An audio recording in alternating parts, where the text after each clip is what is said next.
Hello and welcome to the Q&A for October the 11th, 2018.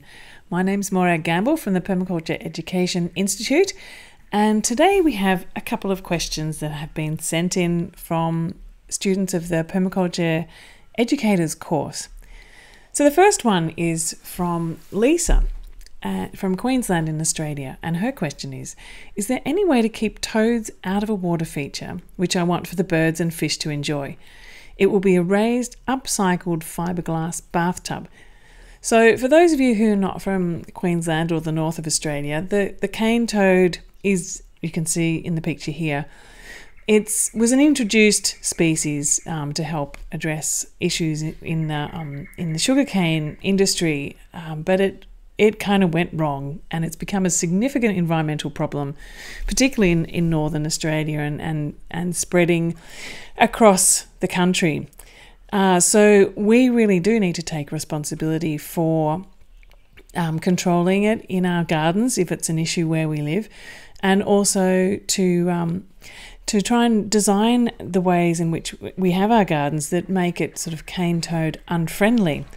So firstly, a really good thing to know is how to identify a cane toad. And so you can see here this quite large, you can tell the difference between a cane toad and a frog is that cane toads sit up like that. You can kind of see it sitting on its haunches, whereas the frogs sit down flat. One of the main things that people recommend in terms of keeping your water features so that the frogs can't get in them is to make a barrier around the edge or the actual feature itself 50 centimetres high, because the toads can't jump that high. And that could be a whole range of different things. It could be by if it's a bathtub, having the bathtub situated, like lifted up a bit so that, as you're saying, it's raised. So making sure it's 50 centimetres high. It could be having rocks around the edge which are that high, or it could even be having a dense planting around the edge, particularly the edge that you're not accessing it from, a really dense lamandra, for example, which is a native grass, and you can make sure that they can't come in that way. So they're kind of clumsy things. They can't move through that very easily, and they're quite big usually. So that's kind of making it 50 centimetres high and planting it densely. The other really important thing, because you'll probably, even if you try your hardest, you probably end up finding that you might get some toads into it. Now, the key thing is to keep an eye on things and notice when they may have laid their eggs. And this is one of the easiest ways to actually keep your areas toad-free. Now, you can see the difference here between the toad's eggs and the frog's eggs. The toad's eggs are like long strings of black pearls connected by this kind of transparent gel. And it's really quite easy just to scoop them up and just put them on the side. And that way they won't hatch. Frog's eggs are quite different. You can see in the bottom picture here where you can still see there's lots of little black dots of the frog's eggs, but they're in a froth. And so that's where you'll see. So if you see that, try not to disturb that, because that's the frog's eggs. So they're the key things that I think that is a really good thing to think about. I've written a post about this quite some time ago, and you can see the link there. It's on ourpermaculturelife.com, frogs and toads. So if you search that up, there's some more information there, and also links to some other articles. Also, I wanted to mention too, with this Q&A, I'm suggesting some solutions, but I'd really love it too in the conversation below.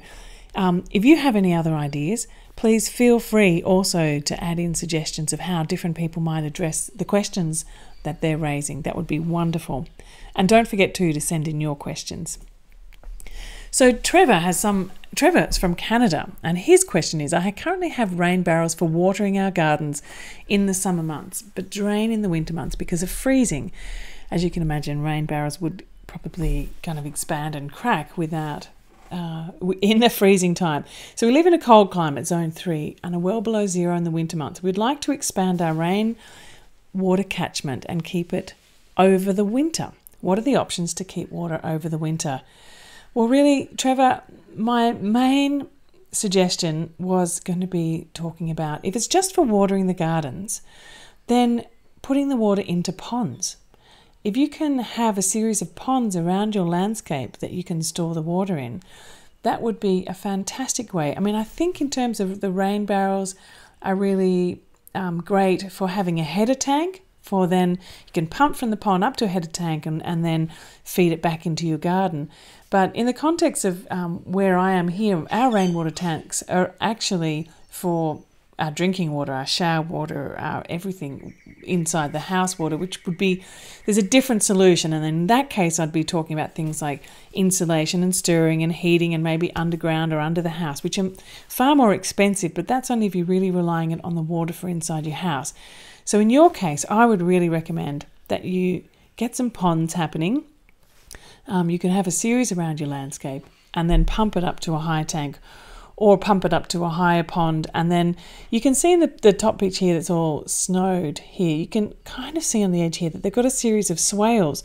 So even there, they've flooded those, and it's frozen, and all the water's collecting in that spot too. So when it melts, it'll be watering all of those areas.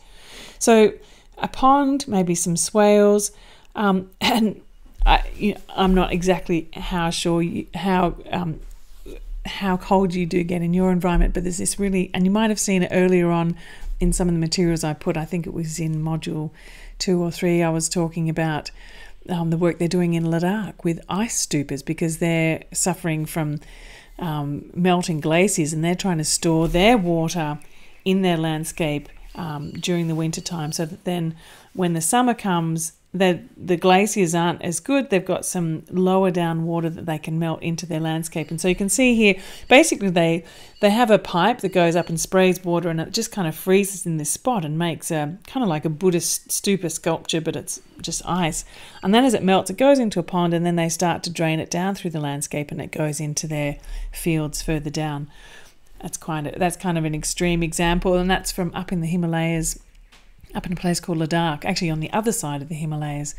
So I hope that's been of some use. Again, please, if you have any further information for either of Lisa or Trevor, I'd love to see some conversation down below and how to solve these issues in their garden.